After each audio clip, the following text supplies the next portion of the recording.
Right. Here's the walkthrough video for Friday. It's April 4th in try 3 week 6. Remember, success is snarly. Today is the last order of business of us exploring this released FRQ. So just a reminder, we figured out the genotypes, and so I'm going to put those on the lines. The last question here says, based on the pedigree, please explain whether the inheritance pattern of the condition is sex-linked or autosomal, and whether it's dominant or recessive. And hopefully, because you assigned the genotypes, you'll remember why it can't be dominant and why it's not sex linked. And if that's difficult, see me. By the way, we took a last look at our goal. Remember, mine was inbox 0.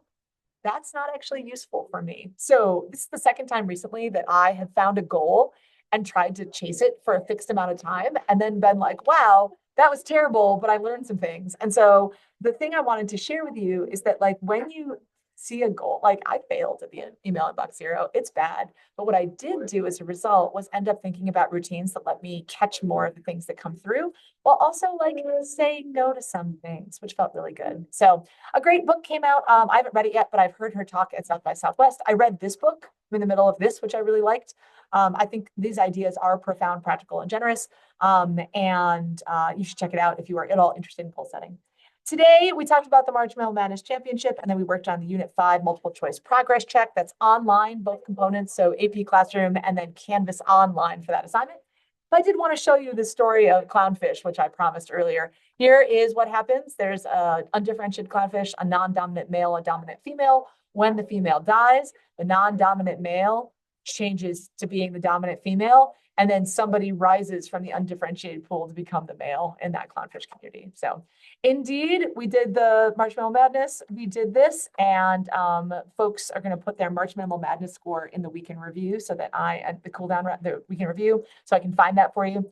Today, we worked on the Unit 5. We talked about the homework for this upcoming week, the heredity problem set. I already gave you credit on it. If you have questions, you can see me. We talked about the Unit 5 video notes. Those are due on Wednesday. And then the study folder. So I gave you the map for curriculum Unit 5. You'll see those on Canvas as well.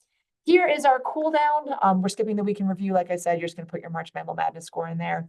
In a dihybrid Mendelian cross, when the genetics parents are big R, little r, big Y, little I, what are the chances of an offspring having both dominant traits and both recessive traits? And my hint for you from earlier this week is that you're going to want to make 2 little Punnett squares, because if you do that, you're going to be in shape to be able to make those decisions. So, like, as an example, you would find the 1/4 and then multiply it by 1/4. And I hope that that will help you. So that's how you're going to think about it.